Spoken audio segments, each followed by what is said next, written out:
Hola, bienvenidos a Nuevo Pacto, este programa de CNN Chile en que queremos seguir dialogando, conversando y pensando el futuro de nuestro país después del 18 de octubre, cómo se encamina entonces, cómo se aunan voluntades, cómo se firma simbólicamente un nuevo pacto. Tenemos hoy día con nosotros a Constanza Juve. Muchas gracias por estar con nosotros. Muchas gracias por la invitación, Mónica. Abogada constitucionalista, académica de la Universidad Católica, magíster en Derecho de la Universidad Católica y la Universidad de Nueva York. Fue asesora legislativa en la Secretaría General de Gobierno del primer gobierno de Sebastián Piñera. También trabajó como investigadora legislativa del Senado entre los 2011 y 2013. También fue parte de la Fundación Libertad y Desarrollo como investigadora hasta 2014. Y desde 2013 es académica en la Universidad Católica de Chile. Y podría seguir así con un extenso currículum. Antes de comenzar a hablar del tema constitucional, me gustaría reflexionar sobre algo que le hemos preguntado a todos y a todas quienes han estado acá. ¿En qué momento crees, desde el 18 de octubre hasta ahora, que ya cambiamos incluso de año, que está el movimiento social? Que está, algunos hablan de movimiento, estallido, revuelta. Dese el nombre que se le dé en el fondo a este proceso. ¿En qué momento crees tú que está? Es difícil, es una gran pregunta. Yo creo que es difícil de medir eso en el entendido de que yo creo que la idea original, ¿cierto? No partiendo con la evasión de los 30 pesos del metro, sino ya cómo fue evolucionando después cuando muchas voluntades se aunaron, ¿cierto?, en marchas que eran más bien pacíficas y donde habían demandas sociales que eran bastante claras, principalmente pensiones, que viene siendo el número uno, no desde el 18 de octubre, sino que desde antes. Hoy día como que se ha ido diluyendo un poco eso y hoy día en realidad es difícil poder encontrar una representación de ese movimiento social y no me parece que sería justo en el fondo que ciertos focos de violencia puntuales, pero lamentablemente muy graves, ¿verdad?, y que siguen pasando, sea como una suerte de identificación de ese movimiento social. O sea, yo creo que hoy día, si uno tuviera que tratar de especular, ¿cierto?, en qué está el movimiento social, porque como es difícil de medir, creo que estamos en una etapa donde la gente está esperando respuestas, está esperando que esas respuestas sean rápidas. Claro, porque las demandas siguen estando. Exactamente. Y las preocupaciones y también lógico. El monitoreo, ¿cierto? El monitoreo de que, sí, ok, nos dijeron que nos íbamos a responder, ¿cómo estamos respondiendo frente a eso? Yo creo que hay algunas medidas que se han tomado. Se dice que es cierto que es insuficiente en materia, por ejemplo, de salud, pero se han anunciado varias cosas y yo creo que finalmente a la medida que eso se vaya concretando, también la gente va a poder ir recibiendo eso. Pero al menos respecto al movimiento social, me parece que está expectante respecto de que se prometió algo y por tanto que esa expectativa finalmente se cumpla. Que es la preocupación que yo al final tengo, por ejemplo, desde un punto de vista más bien del derecho constitucional. Que esa expectativa. Y respecto del derecho constitucional, puede parecer obvio, pero es importante conversarlo. ¿Cuál es la importancia de una constitución en la vida de un país, en lo que significa simbólicamente como la norma más importante de todas? Bueno, la constitución finalmente cumple dos roles, ¿cierto? Que es un poco lo que señalas tú, ¿cierto? Se dice, o cómo se llama la Constitución, es la Constitución Política de la República. La Constitución cumple un rol de ser una norma jurídica, ¿verdad?, donde se aplica este principio que es como el de supremacía constitucional. La Constitución está en la cúspide y todas las demás reglas, normas que se dicten, se tienen que ajustar a ella. Pero también cumple un rol de ser un pacto social, ¿cierto? En que estamos todos de acuerdo, ¿verdad? La idea, eso sí, que ese pacto social tenga reglas que son mínimas y básicas, ¿verdad?, en materia de resguardo de derechos fundamentales, pero por sobre todo en términos de limitación del poder, como que se ha ido perdiendo un poco esa lógica de decir que en realidad la principal función que cumple una constitución es limitar el poder del Estado, que esté bien separado, que hayan buenos controles, ¿cierto?, evitar la corrupción al final del día. Para eso nace inicialmente las constituciones escritas. Ahora, lo que me preocupa a mí respecto de eso es que, si bien la constitución es muy importante para darle claridad y estabilidad al sistema, se le está poniendo en el fondo temas en la mochila de la constitución que yo creo que va a ser muy difícil de cumplir y que finalmente no apuntan a lo que es la demanda social propiamente tal. Y mi preocupación es que esa identificación hoy día existe, ¿cierto? Tenemos una nueva constitución, vamos a tener una mejor salud, una mejor pensión, una vida más digna, mejor calidad de vida, y esa conexión, digamos, no es real. Ahora, también es cierto que muchas de las reformas que se plantean en otro ámbito, en ámbito legislativo, no constitucional, también topan con la Constitución. Entonces, es cierto, no es condición suficiente, pero sí necesaria para llegar a ciertas soluciones finalmente. Ahora, mi pregunta también tiene que ver con, aquí hemos tenido constitucionalistas, hombres, mujeres. Algo así pude ver, ¿no? Y de todo, sí, no solamente constitucionalistas, no, de todo, escritores, pintores, artistas, científicos. Pero me refiero, respecto a los constitucionalistas, hay dos posiciones respecto a la Constitución del 80, que es ilegítima en su origen y por lo tanto ese problema de ilegitimidad de origen, referido a que nace en dictadura, y sin una ratificación de o sea, ya eso es ilegítimo, digamos, pero desde el punto de vista que es una dictadura, no había un poder ni constituyente electo específicamente para eso, ni tampoco un parlamento que lo hubiera hecho. Exacto. Sí. Entonces, en ese sentido, que eso no hay cómo validarlo finalmente, ni siquiera a través de reformas, y otros que dicen no. En el ejercicio y en el uso de la Constitución se hizo legítima. ¿Hay o no una ilegitimidad de origen y es o no subsanable? ¿O ha sido o no subsanable? Yo creo que, a ver, me parece que salvo algunos constitucionalistas o quizás algunas también personas que me atrevo a decir de que son los menos, nadie podría dudar de que la Constitución del 80 original tiene un vicio de legitimidad de origen, ¿ya? Eso, si bien solamente como para poner un contexto, un porcentaje importante de las constituciones no se hacen en democracia, sino que se hacen a raíz de crisis sociales, ¿cierto? A través de crisis políticas, quiebres institucionales, fundamentalmente. Ha sido toda la historia de Chile, digamos. Ha sido gran parte de la historia de Chile, ¿verdad? Sí. Eso no es justificación, ¿eh? Pero sí, obviamente tiene, a mi juicio, por lo menos yo como lo veo, es un vicio de legitimidad de origen. Fue hecho en dictadura, no fue hecho en el fondo por representantes electos y fue hecho por una comisión de expertos, o por lo menos la Comisión Ortúzar, ¿verdad? Después pasó por Consejo de Estado, Junta de Gobierno, etcétera, pero que finalmente me parece que las personas que estaban ahí hicieron lo mejor que pudieron con muy buena fe y armaron, digamos, un determinado proyecto que después fue de alguna manera modificado también en la Junta, de cosas que no les gustaban y otras cosas que sí. Ahora, algunos dicen que no es tan buena fe porque dejaron todo amarrado para que no se pudiera modificar. Lo que pasa es que yo creo que ahí... lo que dice Jaime Guzmán y lo reconoce.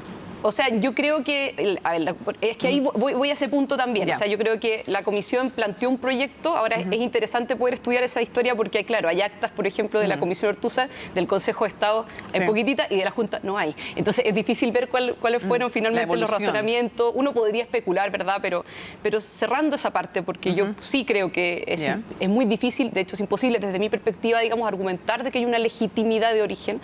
Sí me parece que la Constitución se ha ido legitimando en el ejercicio y hay muestras muy concretas de eso. Las muestras concretas lo podemos llevar a números finalmente. O sea, la Constitución del 80 original no tiene nada que ver con la Constitución que tenemos hoy día. Se han hecho 42 reformas, 240 o más modificaciones. Hay dos reformas que son especialmente importantes, que es la del 89, no solamente porque se hicieron 54 modificaciones ahí, sino que porque fue plebiscitada, ¿ya?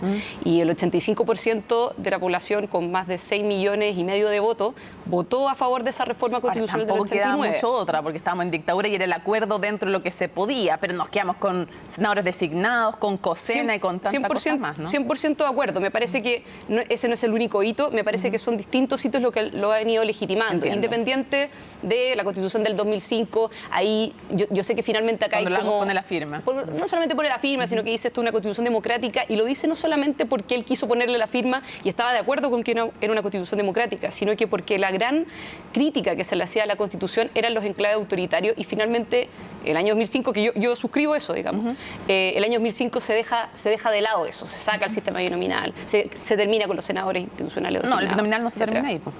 Pero se saca de la Constitución. Ah, eso sí. Se saca de la Constitución. Sí, eso sí, claro, eso es el binominal se termina cierto. después, ¿verdad? Sí. Porque se modifica por el sistema proporcional. Pero... Ahora, el 2015. Una pregunta. Cuando uno se plantea, porque ahora hay una forma de reformar y llegar a una nueva Constitución, pero antes solo se podían hacer reformas en el Parlamento. Y comienza este proceso y viene primero un plebiscito en abril en que se le va a preguntar a la gente, ¿aprueba una nueva Constitución o rechaza una nueva Constitución? Y una segunda pregunta que ambos, da lo mismo que voten en la primera, van a poder contestar a través de una convención mixta o a través de una convención constituyente, se llama la que va a ser 100% electa. Exacto. Me gustaría saber cómo vas a votar tú y por qué. ¿Cuál es la fundamentación teórica en las dos preguntas?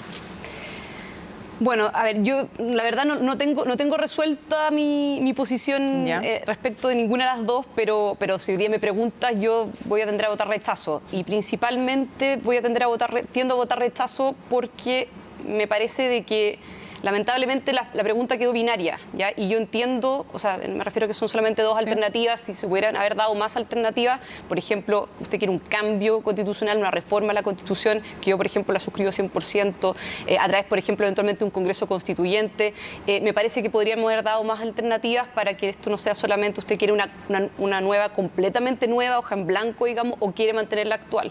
Entonces, en ese contexto me parece que uno queda encasillado, como decías tú antes, ¿cierto?, en que uno no tiene mucha mucha opción, no tiene mucho margen en el fondo, o quiere algo nuevo, completamente nuevo, o quiere un cambio, o quiere mantener el actual.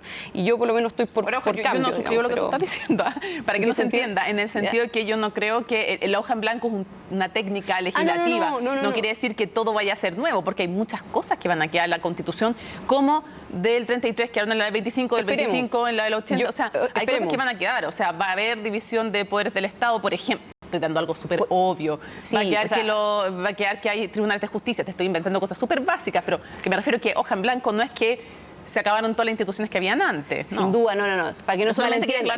Y para que no se malentienda tampoco lo que yo quise decir. Cuando nos estábamos hablando del plebiscito, tú me decías, oye, lo que pasa es que no hay mucha alternativa, o sí o no. Bueno, un poco esto se podría aplicar o asimilar a esto. No es lo mismo, el contexto es diferente, por supuesto, pero mi punto es respecto a la pregunta, cómo tú te enfrentas a la pregunta, ¿cierto?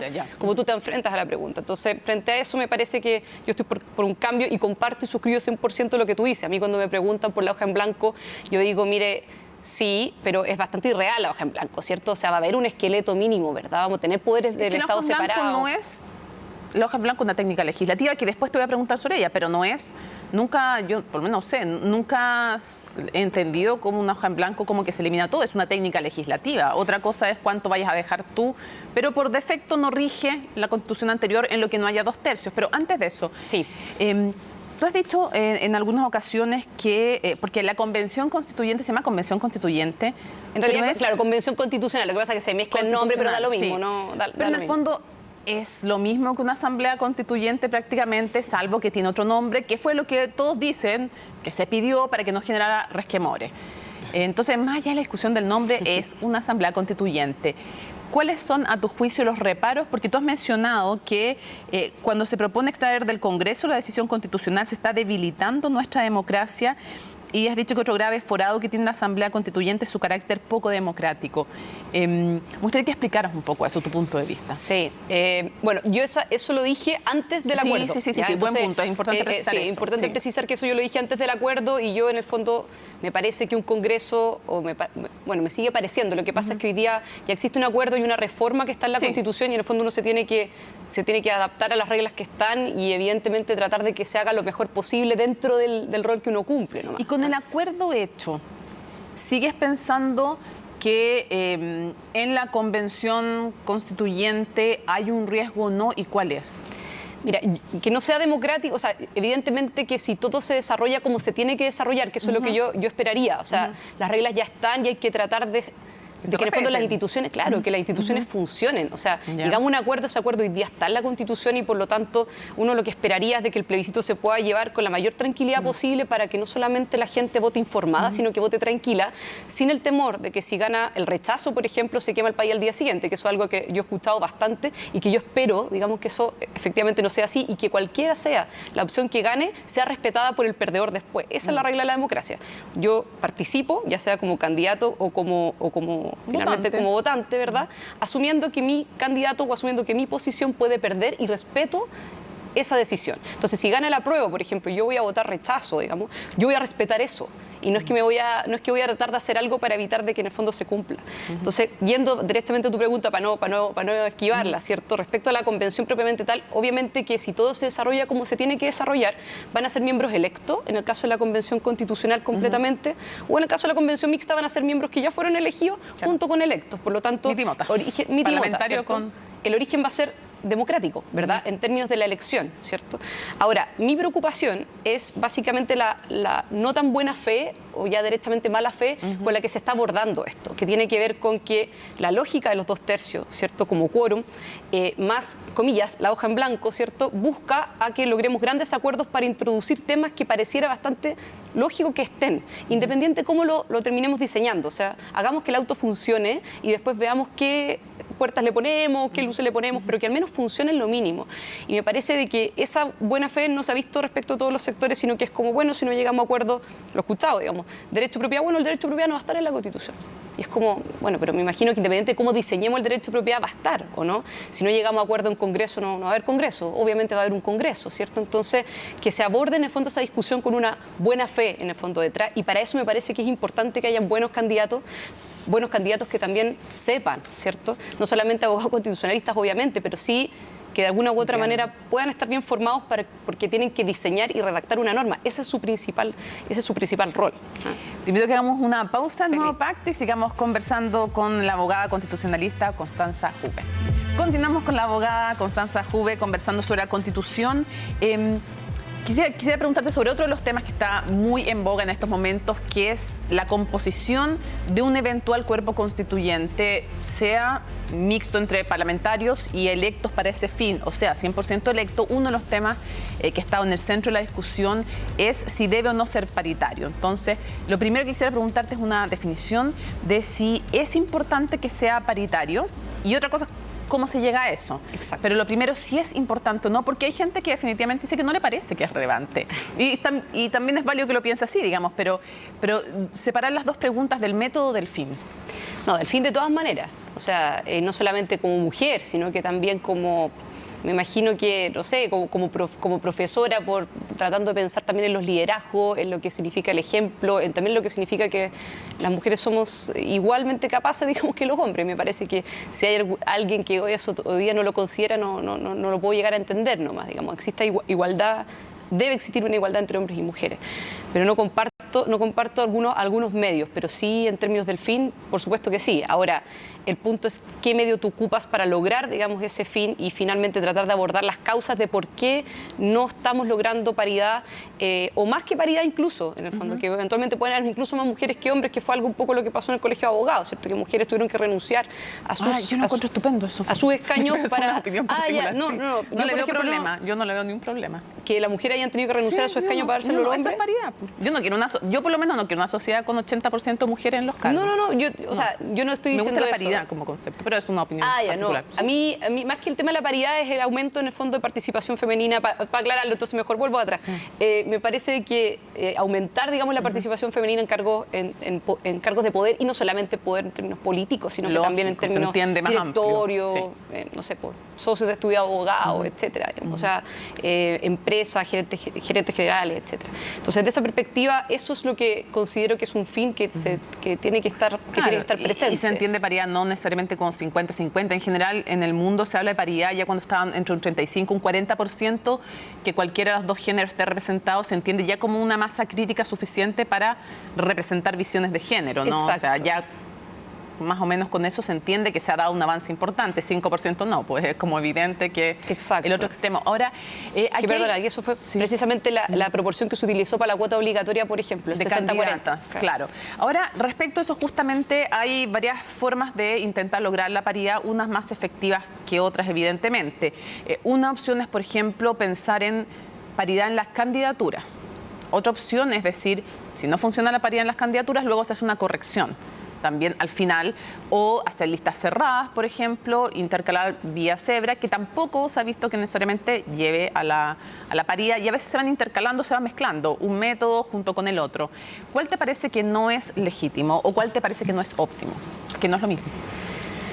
Sí, yo creo que más allá de los distintos mecanismos, porque en realidad no es que haya un mecanismo que se pudiera, por ejemplo, asimilar necesariamente a los otros países, sino que muchas veces son combinaciones, ¿ya? Entonces, si uno quisiera, por ejemplo, ver las distintas alternativas, uno podría decir, no hay ley, no hay norma, o cuotas voluntarias, por ejemplo, en los partidos, o cuotas obligatorias, por ejemplo, en candidatura, o ya directamente escaños reservados, si uno quisiera ver el abanico completo. A mi juicio, digamos, me parece de que todo lo que tiene que ver con distorsión del resultado es, no sé si legítimo, pero sí vulnera la lógica de la igualdad ante la ley, o sea, el hecho y la igualdad del voto, finalmente. Hoy día pasa con el sistema proporcional que tenemos. Pasa con el sistema proporcional, pero es ciego, porque finalmente tú no sabes a quién o a qué grupo, digamos, va a terminar beneficiando. En cambio, en este caso, sí lo sabes desde antemano, digamos. Entonces, desde esa perspectiva, probablemente, ¿cierto? Pero al final del día y hace una distinción que tiene que ver precisamente con esta lógica de no creer que existe una igualdad en dignidad y derechos, digamos, pero más allá de eso es desde una perspectiva de la igualdad y el peso del voto. O sea, que finalmente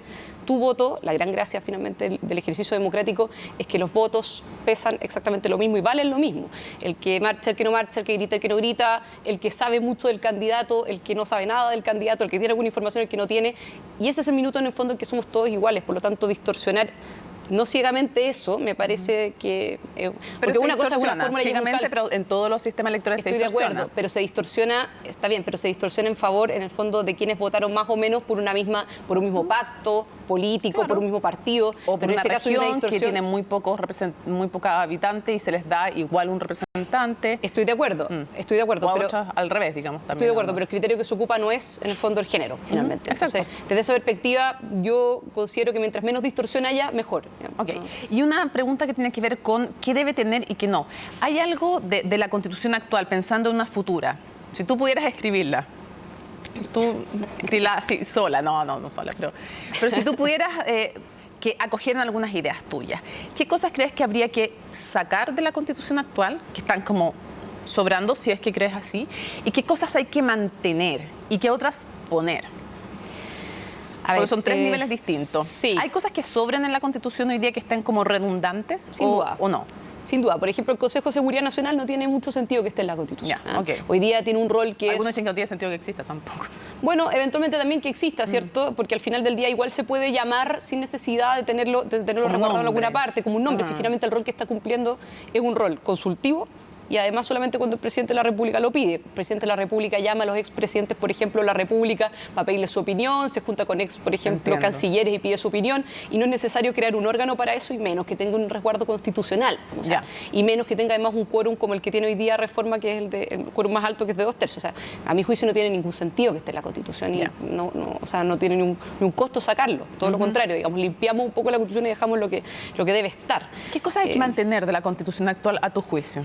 Bueno, a mi juicio, el principio de primacía de la persona humana es demasiado relevante. O sea, el hecho de que la Constitución de alguna manera se compromete con que la persona está en el centro, que lo primerísimo que dice es que las personas nacen libres, iguales en dignidad de derecho, que de alguna u otra manera va siendo una suerte de estructura de protección de lo que es la extensión de la persona, que es la familia, sin definir qué se entiende por familia, digamos, que son finalmente las asociaciones, que son las personas, lo que crea las personas, y quizás también bien relevante que el Estado está al servicio de la persona y no al revés, ¿cierto? El Estado es el que está al servicio de la persona y no al revés. Creo que ese es un elemento importante mantener. Ciertos derechos fundamentales, por supuesto que es relevante mantener, libertades clásicas que están también resguardadas en tratados internacionales, me parece que es importante, digamos, de mantener. ¿Y qué cosas crees que es bueno cambiar? Por ejemplo, hay algunos que sostienen que el sistema económico que tenemos está resguardado en la Constitución y que debiera mantenerse. Y otros sostienen que la Constitución no debiera resguardar ningún sistema económico en particular, sino que es ser un espacio donde quepan todos los que en las urnas ganen con el sistema finalmente que quieran plantear. Y otros dicen, la verdad es que en la Constitución no está tan garantizado el sistema económico. ¿Qué opinas tú? Yo comparto con la última posición. O sea, la Constitución no contempla un modelo económico y tampoco debe comprenderlo. O sea, quienes consideran que hay que establecer no solo un modelo económico, que eso es lo que yo encuentro riesgoso, sino que un modelo de sociedad dentro de la Constitución, me parece que no comprenden realmente cuál es el rol que tiene que cumplir una Constitución.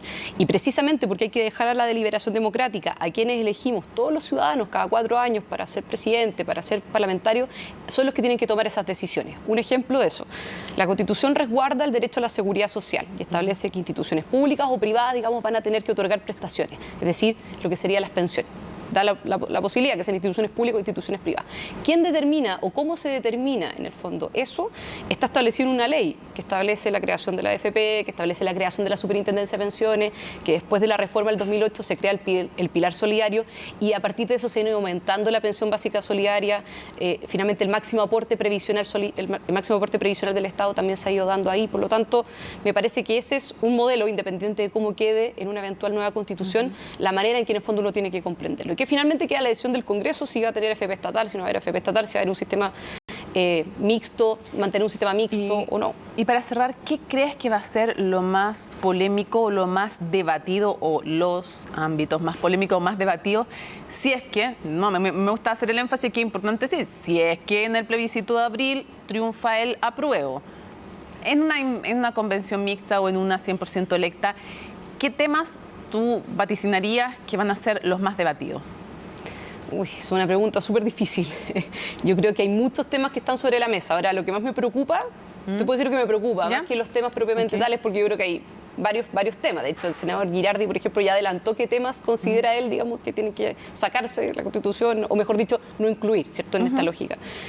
Lamentablemente yo creo que hoy día todavía se está centrando el debate en la forma y no tanto en el fondo. Entonces lo que me preocupa, por ejemplo, es que se hagan distorsiones en el reglamento de votación en la convención, donde finalmente como que de alguna u otra manera no nos centremos tanto en el contenido, sino que se terminen, ojalá, no adulterando reglas, a pesar de que hay algunos resguardos que se dan y todo, no adulterando las reglas para concentrarnos en eso, que eso ha pasado en otras asambleas, y no concentrarnos en el fondo propiamente tal.